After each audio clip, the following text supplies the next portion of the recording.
आज पनि म उपस्थित भइसकेको छु प्रॉफिट एन्ड लस को अर्को पार्ट लिएर।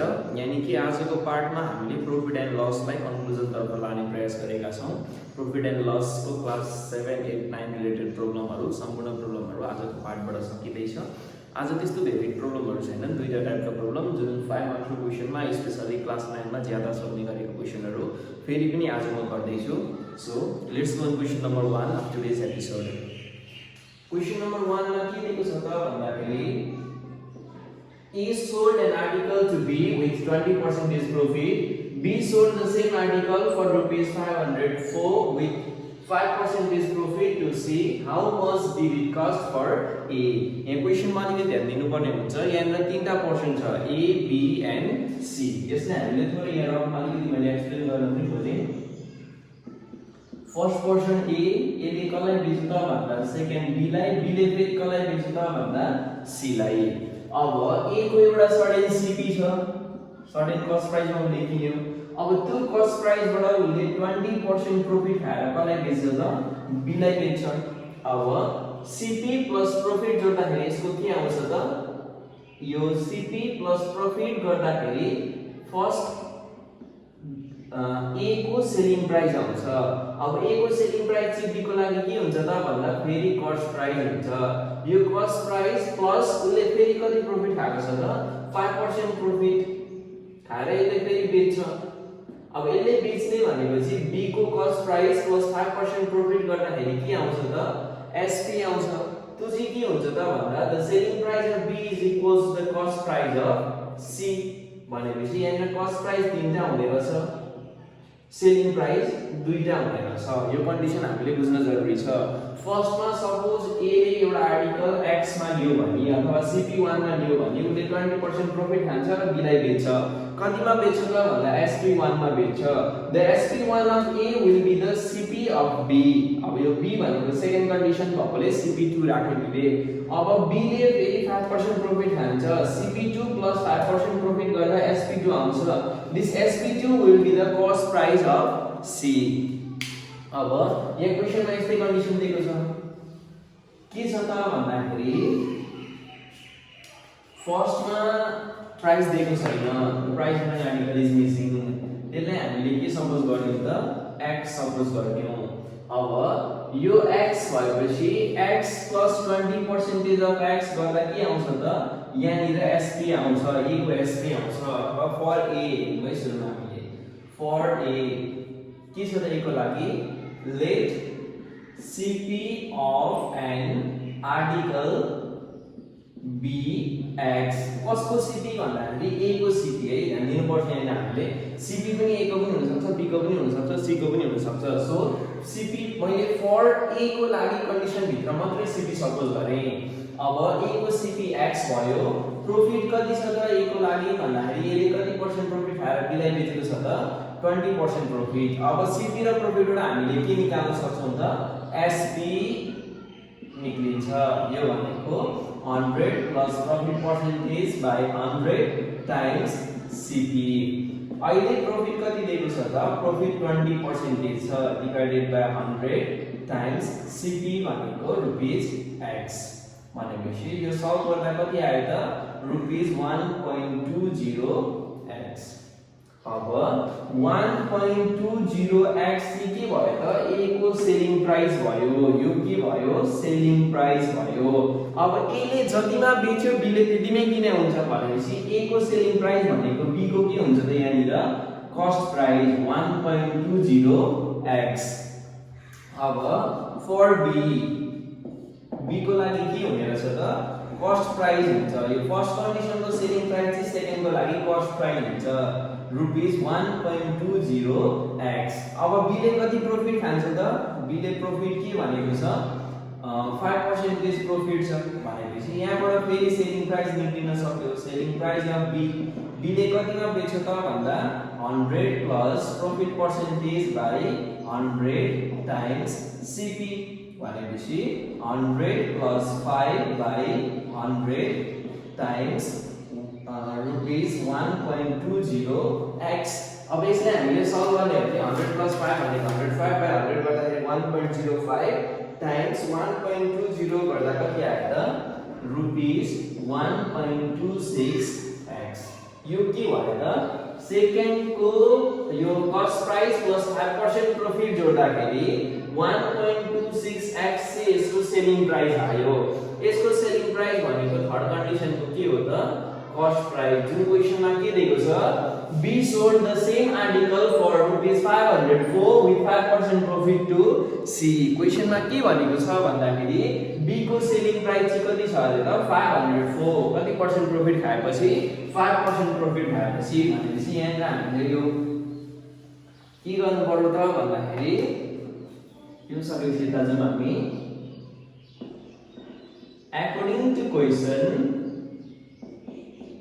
के दिएको छ यहाँ B sold the same article for rupees 504 selling price of B equals to कति दियो त रुपीस 504 तर हामीले कति निकालेको छौं rupees 1.26x equals to rupees 504 rupees cancel it equals कति आयो यहाँबाट हामीले x को भ्यालु निकाल्नु पर्यो x equals to 504 divided by 1.26 504 divided by 1.26 which equals to 400 x equals 400 अब x भनेको के हो त अघि therefore cost price of an article for कसको लागि त भन्दाखेरि A equals to rupees 400 यहाँ हामीले बुझ्नुपर्ने कन्डिसन भनेको यहाँ त A B C तीनटा मात्र दिएको छ चारटा कन्डिसन सम्म दिएको क्वेशन पनि एक्जामिनेसनमा सोध्छ तर गर्ने प्रोसेस भनेको सेम हो अलिकति बुझ्नुपर्ने भनेको A को सल्भ गर्ने A मा SP जे आउँछ त्यो सेकेन्ड कन्डिसन A को SP भनेको B मा CP मा आउँछ B को SP भनेको C मा CP मा जान्छ C को SP भनेको D को CP हुन्छ अब फर्स्ट को कन्डिसनमा फर्स्टमा जे छ अननोन यहाँ फर्स्टमा हाम्रो CP अननोन थियो मैले CP लाई x सपोज गरेर गरे त्यसरी नै फर्स्ट कन्डिसनमा जे अननोन छ CP अननोन छ भने CP लाई x गर्ने SP अननोन छ भने SP लाई x गर्ने फर्स्ट कन्डिसनको अननोनलाई सल्भ गर्दै गएपछि हाम्रो आन्सर निक्लिदै जान्छ कहिलेकाहीँ फर्स्ट कन्डिसनको सबै भ्यालु दिएको हुन्छ सल्भ गरेर लास्ट कन्डिसनको भ्यालु निकाल्नु भनेको पनि हुन सक्छ यहाँ चाहिँ लास्टमा सेलिङ प्राइस दिएको थियो B ले C लाई बेच्दाखेरिको हाम्रो लास्टको कन्डिसनको सेलिङ प्राइस यहाँ दिएको थियो कहिलेकाहीँ यसको सट्टामा फर्स्टमै कस्ट प्राइस x सपोज गर्नै नपर्ने कन्डिसन पनि हुन सक्छ क्वेशनमै x CP दिएको छ भने हामीले सपोज गरिराख्नै परेन स्पेशली क्लास 9 को स्टुडेन्टहरुले यो क्वेशनमा अलिकति फोकस गर्न जरुरी छ त्यसैगरी हामी आजको सेकेन्ड क्वेशन तर्फ जाँदै छौं सेकेन्ड क्वेशन यस प्रकार रहेको छ Tenzing bought 2 watches for rupees 400 if he sold them to gain 5% on one and lost 5% on other calculate his final gain or profit percent if the selling price of both watches is same यहाँ के दियो त the cost price of two watches is combinedly given that is 400 अनि तुले दुईटा watch भिन्दै कन्डिसनमा बेचेको छ भिन्दै प्राइसमा किनेको वाच भिन्दै कन्डिसनमा बेच्यो फर्स्ट कन्डिसनमा 5% प्रॉफिट भयो सेकेन्ड कन्डिसनमा 5% लस भयो तर प्रॉफिटमा र लसमा बेच्दाखेरिको सेलिङ प्राइस जुन आउँछ SP1 र SP2 त्यो दुईटा चाहिँ सेम छ अब त्यो कन्डिसनमा हामीले के फाइन्ड गर्नु पर्यो त cost price of the individual watch लेट अस्ति पनि हामीले यस्तै खाले क्वेशन गरेको थियौं let the cost price of two watches be rupees x and rupees 400 minus x मैले फर्स्ट वाच को प्राइस लाई x सपोज गरे सेकेन्ड वाच को प्राइस लाई 400 minus x अब दुईटा वाच दुईटा कन्डिसनमा बेचेको छ भनेपछि हामीले त केसेस बनाउनै पर्यो कन्डिसन 1 कन्डिसन 2 लेख्नै पर्यो फर्स्ट केसमा के छ त भन्दा cost price equals to rupees x अब फर्स्ट वाच भनेको he sold them to gain 5% profit on one first कोमा प्रॉफिट के छ त फर्स्ट कोमा प्रॉफिट भनेको 5% छ नाउ यहाँबाट यो CP1 भयो फर्स्ट केस भएकोले 1 भयो अब SP1 निकालौं फर्मुला के छ 100 plus profit percentage by 100 times CP1 100 plus 5 by 100 times rupees x 105 by 100 भनेपछि rupees 1.05x यो भनेको केस 1 भयो अब सिमिलरली हामी केस 2 मा जाउँ सेकेन्ड कन्डिसनबाट पनि सेलिङ प्राइस निकालौं। सेकेन्ड कन्डिसनमा के छ त भन्दा cost price of second condition equals to कति सपोज गरेका छौं हामीले रुपीस 400 माइनस x। त्यसैगरी प्रॉफिट छ कि लस छ त भन्दा सेकेन्ड कन्डिसनमा लस छ। लस इक्वल्स टु कति दिएको छ 5%। नाउ हामी फर्दर सल्भ गर्दै जाँदा यहाँबाट SP2 निकाल्छौं। SP2 भनेको 100 minus loss percentage by 100 times CP।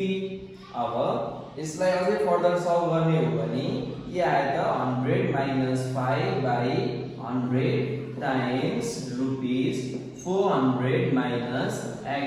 अब मैले यहाँबाट नहटेको पार्टले यता सल्भ गरेँ।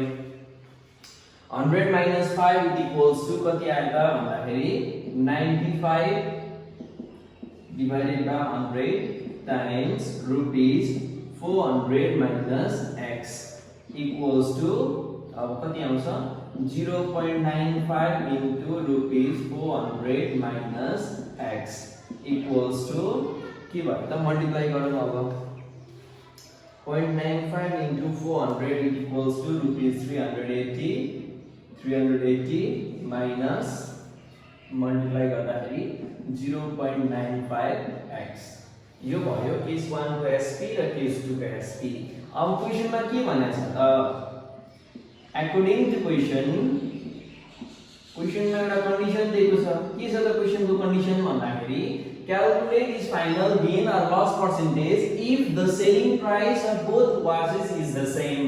That means the selling price of first watch SP1 is equals selling price of second watch SP2. SP1 is given rupees or XP1 we got it rupees 1.05x before from first calculation or first condition. SP2 equals to rupees 380 minus 0.95x from second condition. Rupees will be cancelled. Now let's bring a term containing x on left hand side 1.05x. यसलाई front बनाउँदाखेरि यहाँ minus छ यता आउँदा के भयो त plus भयो 0.95x equals to 380 और अब यो टोटल एड गर्दाखेरि 2x equals to 380 भनेपछि x equals 380 by 2 x equals 190। यो त भयो x को भ्यालु। यति गर्दा पनि अझै सकिएन। अब मैले यसलाई इरेज गरेर सल्भ गर्ने कोसिस गरे।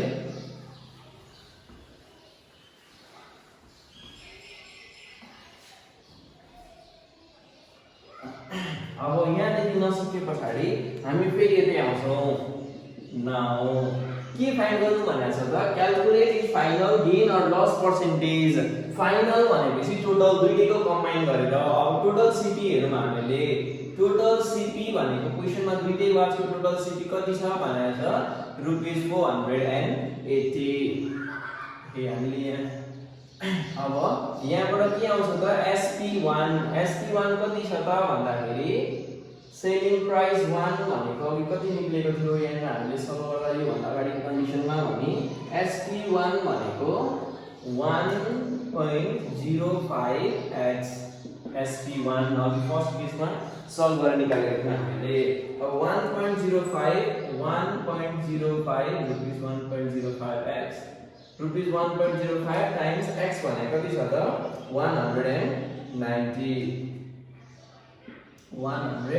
190 गर्दा कति आयो त रुपीस 199.5। अब सिमिलरली SP2 अब यहाँ हेर्नुस् हामीले SP2 दुईटा कन्डिसनबाट निकाल्न सक्छौं। एउटा भनेको SP2 यहाँ सल्भ गर्दा अघि यति आएको छ यहाँ भ्यालु हाले पनि हुन्छ। अर्को भनेको SP2 equals to SP1 क्वेशनमै भनेको छ if the selling price of both watches is same भनेपछि SP2 र SP1 इक्वल हुन्छ भनेपछि SP2 को भ्यालु पनि कति लेख्न सक्यो त हामीले 199.5 or 50 यो लेख्न सक्यो। और यो कहाँबाट आयो भनेर कन्फ्युजन भयो भने हामीले के पनि गर्न सक्छौं भन्दाखेरि SP2 अघि निक्लेको कन्डिसन छ जुन रुपीस 380 माइनस 0.95x यहाँको भ्यालु हालेर पनि सल्भ गर्न सक्छौं। यहाँबाट के निक्लिन्छ त टोटल SP भनेको के भयो रुपीस 199.50 SP1 को प्लस यो SP2 को कति छ त रुपीस 199.5 इक्वल्स टु दुईटै एड गर्दाखेरि कति आयो त 199.50 प्लस 199.50 इक्वल्स टु रुपीस 399। अघि मैले यहाँ थोरै मिस्टेक गरेको छु। टोटल सीपी कति दिएको छ त 400 छ 180 हैन। अगेन आर यहाँ दुईटा हेरौँ सीपी छ एसपी छ कुन ठुलो आयो त भन्दाखेरि here CP is greater than SP। अब SP भन्दा CP ग्रेटर भयो भने के हुन्छ त कन्डिसन भन्दाखेरि लस आउँछ। भनेपछि के फाइन्ड गर्नुपर्छ हामीले calculate his final gain or loss percentage भनेपछि लस पर्सेन्टेज निकाल्नु। अब loss percentage equals to CP minus SP by CP times 100%। CP भनेको कति छ त रुपीस 400। अघि मैले मिस्टेकली यसलाई 480 लेखेँ भने SP भनेको rupees 399 by rupees 400 times 100% equals to rupees 1 by 400 rupees 400 times 100%। Rupees cancel 100 by 400 100 divided by 400 भने कति आयो त it equals result 0.25%। Therefore final loss equals to 0.25%। यति प्रब्लम सल्भ गर्दै हामीले प्रॉफिट एन्ड लस को एक्सरसाइज सकेका छौं। विद्यार्थीहरूले पनि आफूसँग बुक छ भने बुकमा रहेका एक्सरसाइजहरू ट्राई गर्न सक्नुहुन्छ। अलमोस्ट क्लास 7 ले त यत्रो डिपली जानै पर्दैन। एपिसोड 1 र एपिसोड 2 को प्रब्लमहरू हेर्ने हो भने सफिसिएन्ट हुन्छ। क्लास 8 ले एपिसोड 1 2 3 सम्मको प्रब्लम हेर्ने हो भने सफिसिएन्ट हुन्छ। आजको एपिसोड स्पेशली क्लास 9 को लागि मात्रै थियो। क्लास 9 ले पनि एपिसोड 1 2 3 4 सबै एपिसोड हेर्ने हो भने बुकमा रहेका र एक्जामिनेसनमा सोधेका क्वेशन बैंकका सम्पूर्ण प्रब्लमहरू समेट्न सकिनेछ। I hope you will utilize your time solving this problem on this lockdown।